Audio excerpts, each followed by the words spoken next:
Noticentro 1, CMI. Devastador el virus en Estados Unidos. Ya hay más de 1 millón de contagiados y 58.000 fallecimientos. En Latinoamérica apenas comienza el ataque, dice Organización Panamericana de la Salud.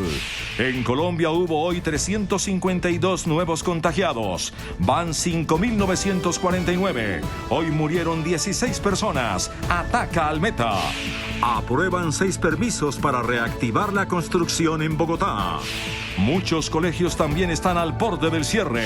Comienza la quiebra del comercio. Hoy cerró el 31% de establecimientos. Pequeñas empresas denuncian que por falta de crédito irán a la quiebra. Saqueos a camiones de alimentos en carreteras.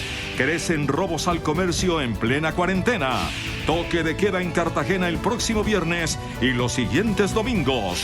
El presidente Duque dice que rechaza populismo y demagogia ante la crisis. Carta del mandatario a la alcaldesa. Le dice que hay que reactivar y que ejecute medidas de control. Aviación comercial atraviesa la peor crisis de su historia. Pierde hasta hoy 314.000 millones de dólares. Exministro de Hacienda plantea condonación de parte de créditos para empresas que mantengan empleos. Médicos de Alemania protestan desnudos por falta de protección. Universidad de Oxford comienza a experimentar en humanos. Vacuna exitosa en monos. Estados Unidos revela imágenes de 3 avistamientos de ovnis. Buenas noches. Nuestros secretos de hoy. 1.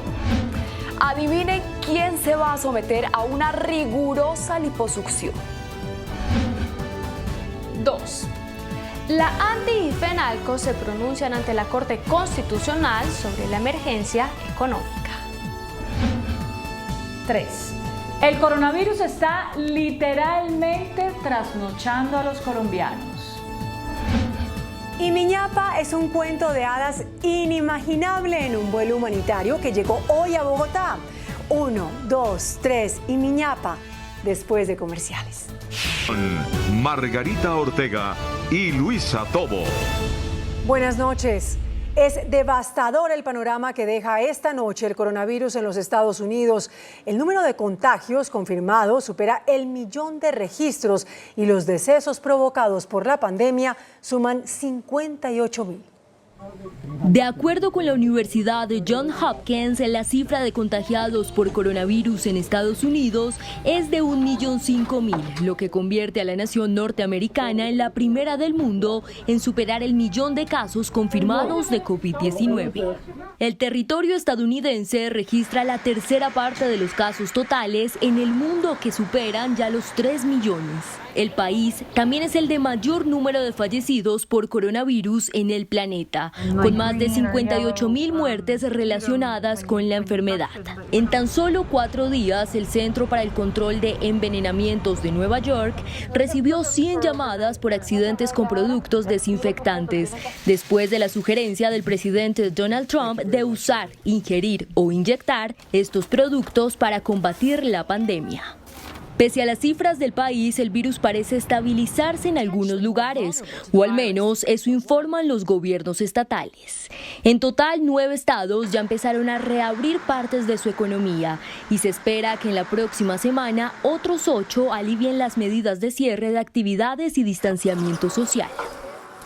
Por su parte, la Organización Panamericana de la Salud expresó preocupación por el avance del coronavirus en América Latina y advirtió que el brote hasta ahora comienza en esta región. Previendo un aumento considerable del número de contagios de coronavirus en toda Latinoamérica, que ya registra 8.900 fallecidos y 176.000 casos confirmados, la Organización Panamericana de Salud le lanzó una dura advertencia a todos los gobiernos de la región, que ya empiezan a relajar las medidas de aislamiento, pese a que el brote no ha alcanzado su pico. Como empezamos la transmisión más tarde que Europa, nosotros estamos como si fuera Europa hace 6 semanas atrás. Entonces, en México, en Brasil, en Perú, en Ecuador, en Argentina, en Chile, todavía lo que estamos monitoreando es el crecimiento de los casos. El organismo pidió no bajar la guardia con las medidas de distanciamiento, asegurando que en solo una semana se incrementaron en más de 250.000 de infectados en todo el continente americano, y la llegada del invierno podría suponer un dramático aumento de casos en el hemisferio sur.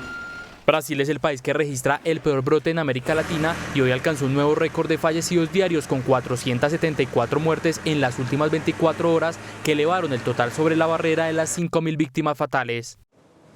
Mientras tanto, en Colombia ya se reportan 5.949 casos de contagio.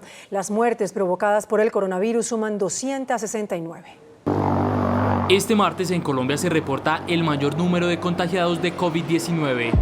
En 24 horas, 352 personas dieron positivo por COVID-19. En Colombia hay 5.949 personas contagiadas. Hoy se procesaron 4.186 pruebas. El virus cobró la vida de otras 16 personas. Entre los fallecidos se encuentra un hombre de 29 años de edad de la ciudad de Cartagena sin otras enfermedades y otro en Bogotá de 37 años. El gobernador de Nariño hizo alusión a la muerte del primer uniformado en el departamento. Están contagiados 18 uniformados, uno ya falleció, el ejército ha tomado las medidas respectivas, están aislados. A la fecha son 269 personas fallecidas. Otras 58 personas se recuperaron del peligroso virus. La cifra general es de 1.268 recuperados. De la cifra general de contagiados, 3.983 están en casa, 312 se encuentran en el hospital y 115 están en cuidados intensivos.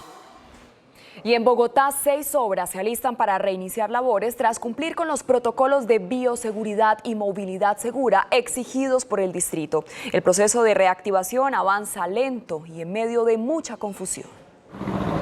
La alcaldía certificará el reinicio de las primeras 10 obras en Bogotá. 6 son privadas y 4 públicas a cargo del IDU, ni el 1% del total de registradas.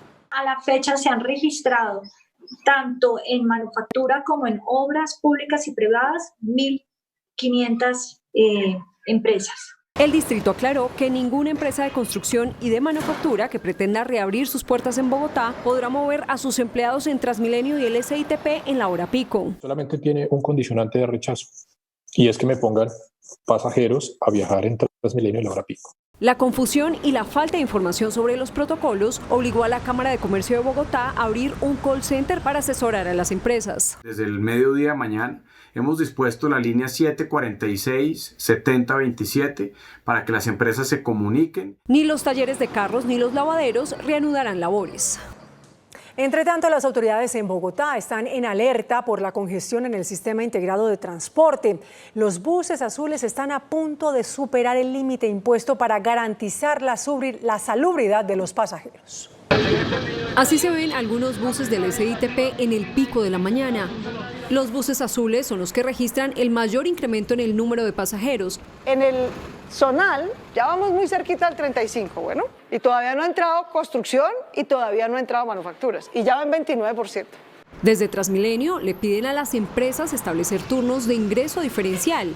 Nos ayuden a mover los horarios de entrada de sus trabajadores. Con esto necesitamos de las empresas privadas para que nos ayuden a mover los horarios de entrada de sus trabajadores. Con esto lograremos aplanar el pico más alto del sistema. Por su parte, expertos en movilidad piden implementar buses intermunicipales y rutas escolares en los puntos de mayor demanda. El desafío más grande que se tiene acá es cómo se van a controlar las rutas, las frecuencias, la seguridad, las medidas sanitarias y sobre todo la tarifa. La ocupación en Transmilenio se mantiene en el 17% y en el Transmicable en el 27%. La máxima ocupación permitida es del 35%. De otra parte, el presidente de FENALCO, Jaime Alberto Cabal, reveló que el 31% del comercio piensa en el cierre total de los negocios por la crisis desatada por la pandemia. La encuesta de FENALCO muestra que se agudiza la crisis para el comercio organizado. Precisamente el 31% de los comerciantes reportan intenciones de cierre total para sus establecimientos, ya que la falta de ingresos hace imposible el cumplimiento de obligaciones como la nómina y proveedores. El 38% de los encuestados ha consultado con sus asesores jurídicos para acogerse a la ley de insolvencia. Muy desolador y preocupante el panorama que arroja el comercio. El hecho que el 38% de los comerciantes estén pensando en cerrar o ir a la ley de insolvencia es un hecho grave. El 62% del comercio piensa en el despido del 75% de su planta de personal. Se insiste en una nueva emergencia económica. A considerar la posibilidad de volver a implantar la emergencia económica y poder sacar un paquete de medidas de alivio estructural. Se pide mayor apoyo de la banca nacional. No cesan las quejas de los empresarios por la falta de disposición de la banca a la hora de otorgar créditos para enfrentar la crisis. En medio de la crisis por el coronavirus siguen las quejas de los empresarios por la poca flexibilización de los bancos a la hora de otorgar créditos. La solicitud de los propietarios de las compañías y establecimientos que buscan recursos para inyectar liquidez a sus negocios se convierte en una frustración con la negativa del sistema financiero. En el turismo, de 86 agencias apenas el 10% logró acceso y en el comercio un 6%. Los bancos están cerrándose, no nos quieren solucionar. Nos dicen que no hay recursos, que en este momento hay que esperar, que están esperando directrices desde las oficinas principales de Bogotá y nos tienen con una incertidumbre total. El sector de la gastronomía ni siquiera tiene oportunidad por su alta informalidad. Pedimos que por favor seamos ayudados en estos momentos tan difíciles que atraviesa nuestro país. Se piden recursos directos desde el gobierno. Sin embargo, la Superintendencia Financiera asegura que la banca tiene 4,8 billones de pesos listos para el otorgamiento de créditos. La crisis del coronavirus ha llevado a más de 6.800.000 deudores de los bancos a acogerse a periodos de gracia para poder pagar. No representan una tasa de interés mayor para los deudores. No se cobrarán intereses sobre los intereses y las personas que se han acogido no tendrán ninguna afectación en su calificación frente a las centrales de riesgo. Según un reporte de la Superintendencia Financiera, los bancos tienen listos 4.800.000 millones de pesos para desembolsar 57.000 nuevos créditos. Los recursos financiarán pagos de nóminas en pequeñas empresas, entre otras necesidades. A 12 se elevó el número de contagios con el coronavirus en la principal central de abastos del país, Corabastos. El coronavirus acecha en Corabastos. En las últimas horas subió a 12 el número de contagiados en la central mayorista. Tenemos que reportar que hoy esos 7 pacientes que teníamos el viernes de la semana pasada se han convertido en 12. Tras el aumento, se extremarán las medidas de control y desinfección tanto en los locales como a los vehículos que ingresan con mercancía. El COVID no se ha disminuido para nada, tiende a aumentar. Las medidas de contención social que hagamos, el quédate en casa, si tú puedes hacerlo, es el mejor de los llamados que hacemos desde la Secretaría Distrital de Salud. La recomendación a los ciudadanos es abstenerse de mercar en Corabastos. La idea es que vayan solamente los mayoristas para disminuir la población flotante. La plaza será cerrada nuevamente este sábado durante 24 horas para la desinfección masiva.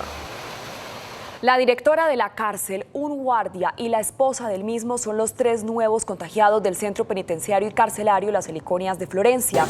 La noticia se conoció hoy a través del Ministerio de Salud, que también confirmó el contagio de 2 hombres de 50 y 31 años, para un total de 5 casos nuevos en la capital de Caquetá. El departamento del Amazonas se enfrenta a una crisis sanitaria. Hay 77 contagios confirmados, de los cuales 40 están ubicados en la capital. Leticia. Dramática. Así define el alcalde de Leticia la situación que está viviendo por la crisis de la COVID-19 su municipio y en general el departamento del Amazonas. Dijo que en 10 días ya se pasó de 1 a 40 casos. En este momento somos la ciudad que más número de casos reportados tenemos por cada 100.000 habitantes. Es una cifra demasiado alta y nos tiene demasiado preocupados la situación acá en el municipio de Leticia y el departamento de Amazonas. Dijo que hospitalariamente su ciudad y el departamento no tienen cómo atender una emergencia como la generada por la COVID-19. En el momento solo contamos con 5 ventiladores para la atención de los pacientes. 2 se han dejado dispuestos para pacientes COVID y se ha dejado 3 para los pacientes de otras patologías o de otras enfermedades. Y que la situación se agrava por la vecindad que tienen con el municipio de Tabatinga, en Brasil, que tiene un alto nivel de contagio. Una mesa técnica para detectar quién no está pagando los dineros a los hospitales del país propuso hoy el expresidente Álvaro Uribe en un debate de control político realizado en la Comisión Séptima del Senado. En la Comisión Séptima el reclamo de los congresistas fue uno solo, incluido la del expresidente y senador Álvaro Uribe. Estos hospitales dicen, fuera de que no me llegan los giros que me están anunciando hace rato, ahora la facturación se me ha caído sensiblemente porque tengo apenas un 50% de utilización. Por esta razón Uribe propuso una mesa técnica para saber quién no les paga a los hospitales. preguntan sobre hay giro, y cuando uno mira el giro, pues hay unos giros de recursos que se están dando, pero obviamente no podemos ver la completitud de lo que hace falta o de la cartera. Nosotros nos vamos con las noticias de esta reunión y yo temo que a mí me pase lo de las anteriores. Llamo a darle buenas noticias a estos hospitales y enseguida le empiezan a escribir a uno con cuadros, a enviar cifras, a decir que no es así. Los congresistas advierten que en algunos de sus departamentos la situación es crítica. Todos los indicadores en el manejo del COVID-19 están en rojo. El debate de la salud no para porque los hospitales no tienen recursos y los médicos insumos para tratar la COVID-19. Con aplausos del personal médico de la clínica CES de Medellín, fue dada de alta a Fabiola Calle, integrante del dueto musical de Huasca Carrilera Las Hermanitas Calle. La cantante salió del centro asistencial tras permanecer un mes en coma inducido en la unidad de cuidados intensivos por complicaciones causadas por el coronavirus. Fabiola, de 74 años de edad, presentó una evolución lenta, pero finalmente venció el coronavirus y tuvo resultado negativo en su última prueba. Instituciones educativas privadas de todo el país advierten que se verán abocadas al cierre si no reciben apoyo del gobierno durante la crisis sanitaria. Aseguran que el 80% de los padres de familia suspendieron el pago de las pensiones.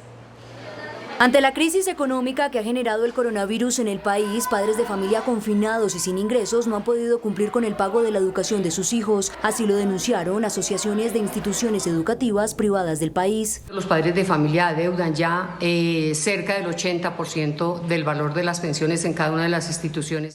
A través de esta carta, líderes del gremio le piden al gobierno nacional alivios financieros como: durante la emergencia sanitaria y hasta 6 meses después, el gobierno nacional creará subsidios que cubra el valor de las pensiones de los matriculados, exoneración del pago de impuestos nacionales durante el año 2020 y suspensión del pago de aportes para fiscales. Las más de 9.500 instituciones privadas que acogen a cerca de 1,5 millones de estudiantes en el país reportan deserción escolar. Es muy previsible que un buen grupo de padres de estos jóvenes sean despedidos, se agrave la situación económica. Sin ayudas, aseguran que la educación privada se verá abocada al cierre. Habría una desescolarización porque el Estado no está en capacidad de recibir a todos los niños, más de 1,5 millones de niños que se quedarían fuera de las instituciones educativas. Consultamos a la ministra de Educación, quien afirmó que trabajan en alternativas de financiamiento para estos colegios.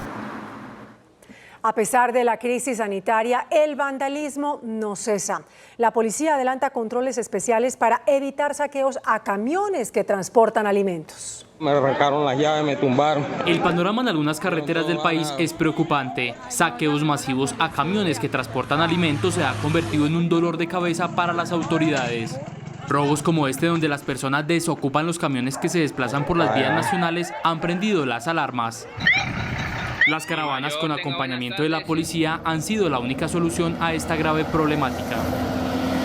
Es acompañar fundamentalmente a los vehículos de carga, especialmente en la costa atlántica por el eje cafetero. La Dirección de la Policía de Tránsito y Transporte asegura que garantiza el abastecimiento en lo que queda de cuarentena. Tenemos 52 puntos específicos en los cuales realizamos el acompañamiento para que los víveres lleguen sin ninguna clase de dificultad a las diferentes centrales de abastos. Algunos son capturados, otros son descubiertos y hasta esconden lo robado en sus viviendas. A la fecha se han presentado al menos 9 robos como estos. Y en video quedó registrado un millonario robo a una farmacia en Bogotá. La policía alertó sobre el aumento de los hurtos en medio de la cuarentena. En Bogotá ya son más de 2.600 robos a establecimientos de comercio. En la localidad de Fontibón se presentó un millonario robo a una farmacia, luego de que 3 hombres rompieran una de las paredes e ingresaran a la farmacia, que ha prestado un servicio fundamental a toda la comunidad en esta coyuntura. Este es el roto que ellos hicieron. Alrededor de unos 350 millones de pesos se llevaron medicamentos comerciales, genéricos, muchas leches, se llevaron computadores. La propietaria del establecimiento hace un llamado a la policía para que se fortalezca la seguridad en el sector y no se registren más actos de delincuencia. En las cámaras que logramos reunir, vimos que más o menos a las 3 de la mañana un patrullero pasó en una moto y no realizó ningún tipo de requisa. Entre enero y marzo de este año se han registrado 126 robos en establecimientos de comercio en Fontibón. El presidente Iván Duque se declaró esta noche optimista frente a la lucha contra el coronavirus en Colombia, pero advirtió que aún no se puede cantar victoria porque el virus seguirá presente entre 6 y 18 meses mientras se encuentra una vacuna contra la enfermedad de la que nadie puede sentirse inmune, aún si ya la padeció. El presidente Iván Duque presentó esta noche cifras según las cuales las tasas de contagio, mortalidad y duplicación del virus se mantienen controladas en Colombia. Señaló que ahí está la razón de su decisión de ir abriendo con responsabilidad y gradualmente los sectores de la construcción y la manufactura. Y ese proceso de recuperar vida productiva es justamente para que esta pandemia no termine ocasionando pobreza, desolación y que le arrebate a tantas familias lo que se ha construido con esfuerzo. El mandatario nacional aseguró que no hay certeza científica de que un infectado por el coronavirus que se haya recuperado no vuelva a ser contagiado. Hay otro elemento que yo quisiera compartirles, que también nos presenta una luz de alerta, y es que no hay un consenso científico sobre personas que una vez logren salir adelante del ataque a la enfermedad queden inmunes. El presidente Duque pidió que la enfermedad provocada por el coronavirus sea tratada con respeto, porque nadie está exento de su contagio, sea niño, joven o adulto mayor. Horas antes, el presidente Duque, al pronunciar su primer discurso de la cuarentena en un acto virtual con empresarios colombo-americanos, advirtió que los populistas y demagogos y quienes quieren aprovecharse de la emergencia sanitaria por el coronavirus no deben tener espacio en el país.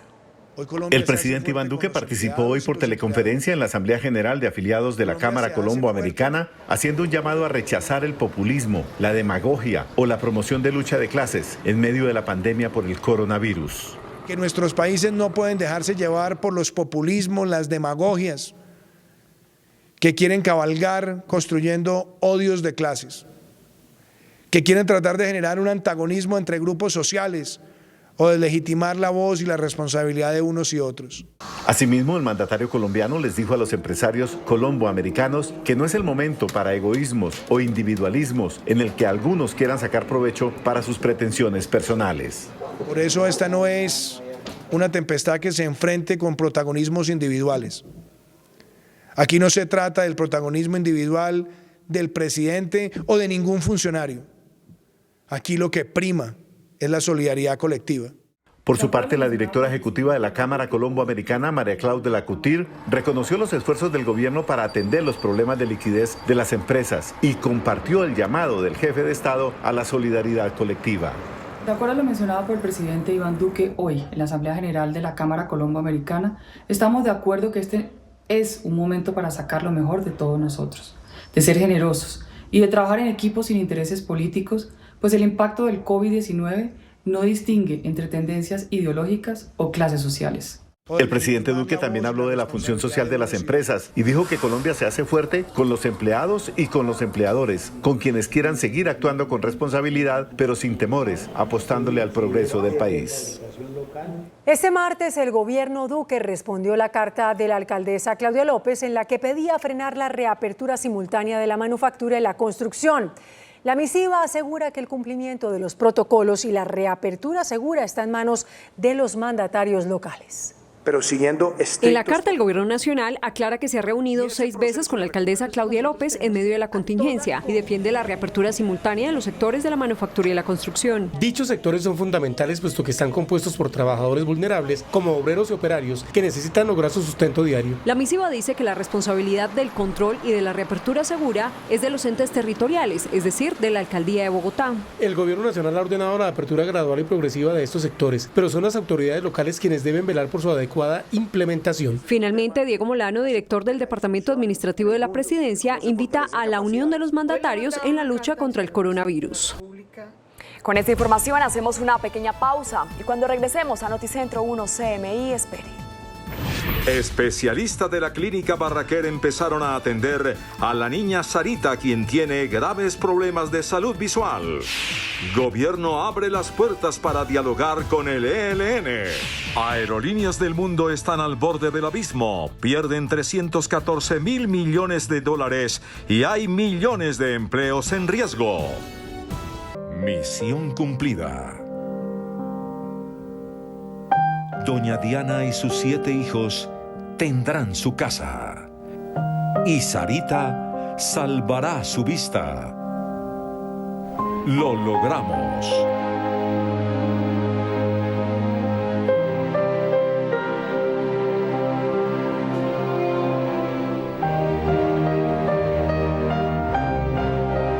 Misión cumplida. La Clínica Barraquer dispuso hoy de todos sus recursos humanos y tecnológicos para salvar la vista a la pequeña Sarita, una de las hijas de doña Diana, por cuya familia Noticentro 1 CMI lideró una campaña de solidaridad. A primera hora, doña Diana García y su niña Sarita llegaron a la Clínica Barraquer, uno de los centros oftalmológicos más importantes del país. Las esperaban 5 especialistas que desde hoy cuidarán de la visión de Sarita por su ojo izquierdo, el que conserva después de la enfermedad que sufrió. Tiene un defecto refractivo bajo, que nosotros recomendamos siempre que una persona tenga un solo ojo, utilice unos anteojos de protección para que ese ojito esté, digamos, a salvo de alteraciones comunes que pudieran poner en riesgo ese ojo. Simultáneamente empezarán el tratamiento para adaptar una prótesis en lugar de su ojo derecho. Es a lo que tratamos de llevar todos los pacientes, que finalmente tenga un aspecto que le permita desarrollar libremente su personalidad. En este momento ella tiene esa deficiencia, tiene depresión, no quiere mostrar su cara. Todo lo que se ha hecho hoy es de mucha ayuda y de mucho aporte para la calidad de vida de Sara, porque acá hoy en la Clínica Barraquer encontré todo: optometría, oftalmología, la valoración por la oculoplastía, la valoración para extensores, y es algo que pues no me esperaba, como es una sorpresa para mí, para Sara. La próxima semana Sarita tendrá una nueva cita con los especialistas de la Clínica Barraquer para avanzar en su tratamiento. En otras noticias, el secretario general de la Presidencia, Diego Molano, explicó que la compra de camionetas para la seguridad del presidente de la República fue un proceso que se inició hace 18 meses y señaló que no han sido utilizados recursos de la emergencia económica. A finales del año 2018, la Policía Nacional determinó que el recién posesionado presidente Iván Duque requería para su protección una nueva caravana de vehículos, porque los que tenía el saliente mandatario Juan Manuel Santos estaban para reparación. Por eso se abrió el proceso que concluyó hace pocos días con la adquisición por 9.600 millones de pesos de camionetas blindadas, precisó el secretario general de la Presidencia, Diego Molano. Se hizo en un proceso planeado, organizado desde hace mucho tiempo, que desafortunadamente ahora coincidió con la emergencia, pero ya se había iniciado. Si fuera mi caso particular hoy, no se iniciaría este proceso, pero aquí ya había unos procedimientos, un presupuesto asignado, unos procesos de contratación que deberían cumplirse con la función específica que tiene la policía en su responsabilidad de garantizar la seguridad de los colombianos y también la del presidente. Según el gobierno nacional, la policía y la Oficina de Colombia Compra Eficiente realizaron todo el proceso de compra de los vehículos en forma transparente y respetando el principio de economía. También hay polémica por la compra de varias camionetas para la Corte Suprema. Las 51 camionetas blindadas fueron adquiridas por la Dirección Ejecutiva de la Rama Judicial con el visto bueno del Consejo Superior de la Judicatura y con destino a la Corte Suprema de Justicia. La adquisición por 13.000 millones de pesos inició el año pasado y ha seguido adelante, aún tras los llamados de austeridad hechos por el gobierno. No fue ahora que se tomó una decisión en medio de la pandemia. El exsecretario de Transparencia de la Presidencia, Gabriel Cifuentes, considera que en la actual emergencia los recursos del Estado deberían priorizarse a las necesidades en salud. La priorización de los recursos, la austeridad y la redestinación de los mismos para atender esta crisis debe y tiene que ser una necesidad del gobierno nacional. Cifuentes concluyó que hoy la adquisición de camionetas no es una prioridad. Las votaciones no presenciales en el Congreso son objeto de controversias entre quienes las defienden como un procedimiento legal y quienes las critican porque consideran que están por fuera del marco legal.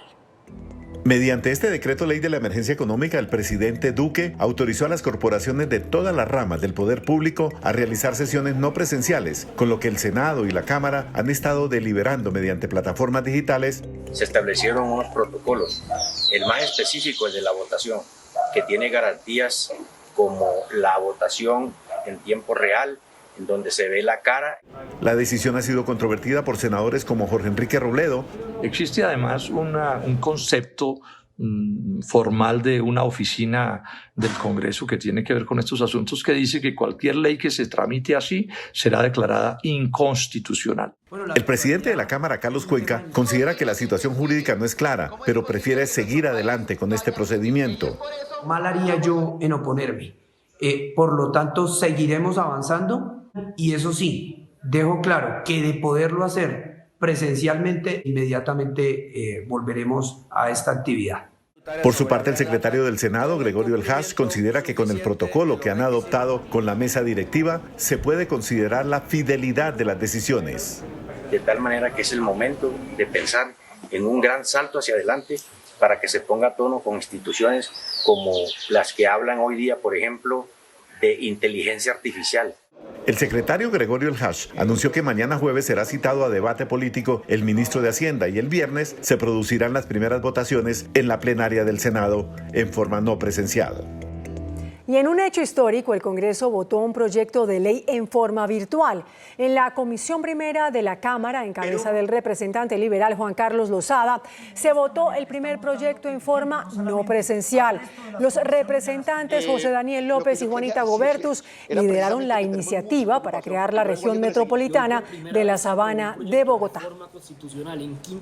El alcalde de Cartagena, William Dow, anunció que la Heroica tendrá 3 días de toque de queda. El primero será este viernes. El distrito expidió un nuevo decreto en el que se dictan medidas en la nueva fase de aislamiento preventivo que se aplique en la ciudad. Entre ellas se tiene programado 3 días de toque de queda general de la siguiente manera: viernes 1 de mayo y los domingos 3 y 10 de mayo. La medida regirá todo el día. Vamos a tener varios días en que nadie puede salir y eso los vamos a llamar los días de no pendejear. Tal y como está dispuesto en el decreto, los supermercados y farmacias podrán abrir. Sin embargo, dado que no podrá salir ningún ciudadano bajo la modalidad de pico, cédula y género, solo se podrán vender productos a domicilio. De igual manera, se estableció una nueva programación de pico, cédula y género y se amplió el número de dígitos que pueden salir a realizar asuntos puntuales por el día, como el abastecimiento y diligencias bancarias. El presidente Iván Duque abrió las puertas para una negociación de paz con el ELN. También ofreció a otros grupos armados ilegales, incluyendo a las disidencias de las FARC, una hoja de ruta para el sometimiento a la justicia. El comisionado de paz Miguel Ceballos recibió hoy por decreto la autorización del presidente de la República para verificar la voluntad de paz y reincorporación y abrir negociaciones con el ELN y de sometimiento con los grupos armados organizados. Respetar el acceso de todos nuestros campesinos, de todos nuestros labriegos, de todas las comunidades indígenas afrodescendientes del país a sus parcelas, a los centros de salud, y no entiende ningún colombiano ni el gobierno nacional tampoco cómo es que pueden declarar una continuación con las acciones criminales. Este es el momento de salvaguardar la vida.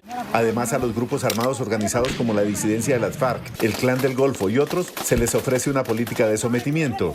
El gobierno nacional exige al ELN un cese al fuego permanente y la entrega inmediata de todos los secuestrados, de todos los menores que han sido reclutados a la fuerza. El comisionado Ceballos advirtió que al ELN se le ofrece desmovilización individual o en grupo y beneficios jurídicos para los integrantes del Ejército de Liberación Nacional o sus familiares.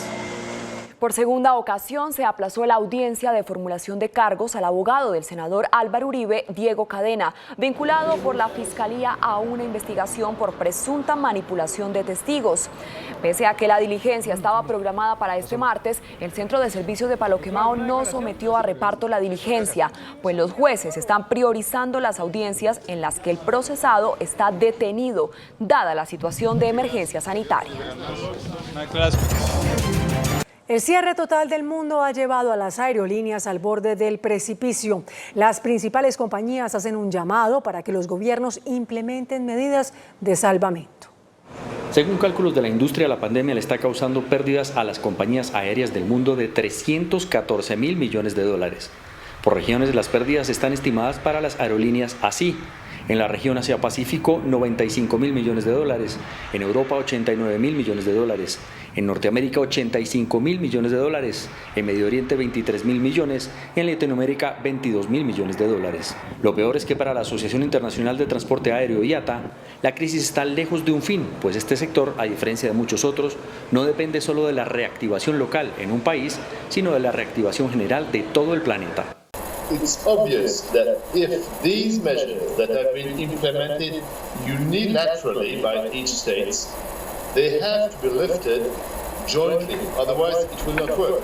You cannot say that you authorize your own citizens to go abroad without having, on the other side of the route, the other state saying, I'm ready to welcome them.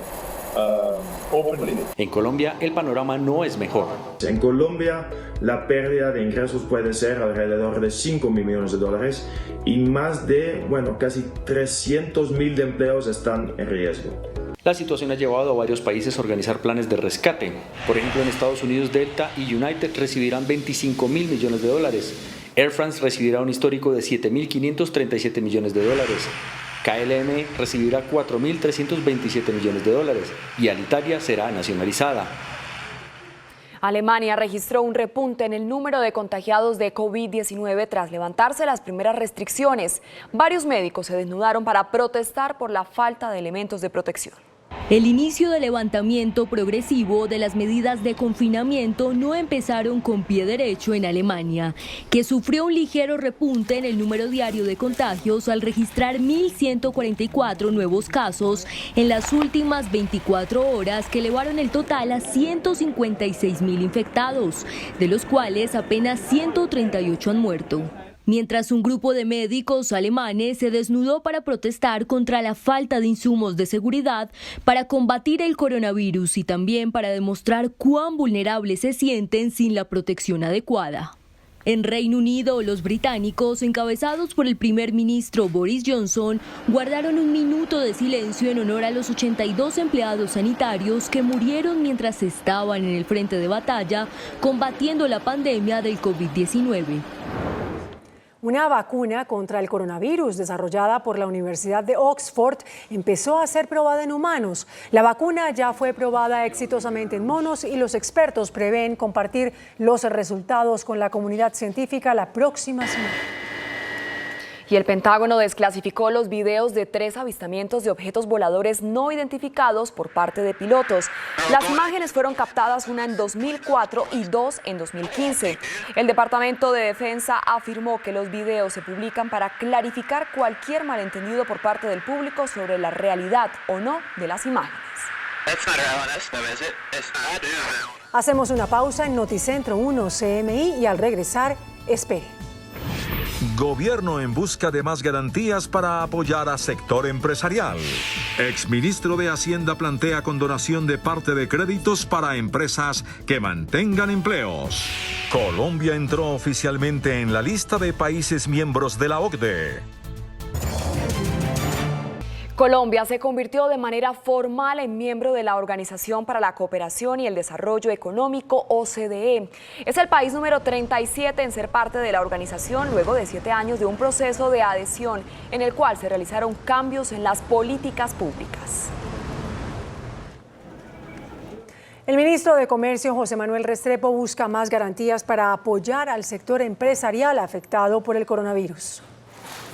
La alta demanda por los recursos del Fondo Nacional de Garantías que se están canalizando a través del sistema financiero ya empiezan a ser insuficientes. Pese a las quejas en materia de acceso a estos créditos, ya se tienen autorizados alrededor de 4 billones de pesos. El gobierno estudia una nueva capitalización para inyectar más recursos. Ojalá sacar una línea nueva por otro monto importante de recursos de línea de garantía de créditos que creo que se podrían lograr capitalizando una vez más el Fondo Nacional de Garantías. Se requiere de más esfuerzo de la banca. El sistema financiero tiene que hacer mucho más esfuerzo en esta dirección y creo que ha habido esas reuniones con el objeto de forzar lo máximo que se pueda. La capitalización se estudia con el Ministerio de Hacienda. El gobierno de Estados Unidos y el BID anunciaron apoyo financiero para enfrentar el coronavirus. El embajador de Estados Unidos en Colombia, Philip Goldberg, anunció $20 millones para la atención humanitaria. El presidente del Banco Interamericano de Desarrollo, Luis Alberto Moreno, abrió una línea de crédito por $15.000 millones para enfrentar la crisis. El índice de capitalización de la bolsa, que mide el comportamiento de las 20 principales acciones, cerró al alza. El índice de capitalización de la Bolsa de Valores de Colombia subió 2,61% a 1.145 puntos. La acción de Ecopetrol fue la que más subió con una valorización de 6,41% a 2.075 pesos. La acción de Preferencial Avianca fue la que más cayó con una pérdida de 7,07% a 460 pesos. También la acción de Ecopetrol fue la más negociada de la jornada al movilizar más de 32.000 millones de pesos. Y el dólar cerró al alza. Indicadores económicos en Noticentro 1 CMI. La tasa representativa del mercado que regirá para mañana miércoles será de 4.046 pesos con 4 centavos. Los profesionales de cambio compran la divisa en promedio entre 1.340 pesos y la venden entre 1.400 pesos. Un euro cuesta 4.369 pesos. La libra de café en Nueva York se cotizó a $1.05. El azúcar se transó en 9,62 centavos de dólar la libra. El barril de petróleo WTI se cotizó a $13.28. La referencia Brent para Colombia se cotizó a $23.07. Una acción de Ecopetrol cuesta 2.075 pesos.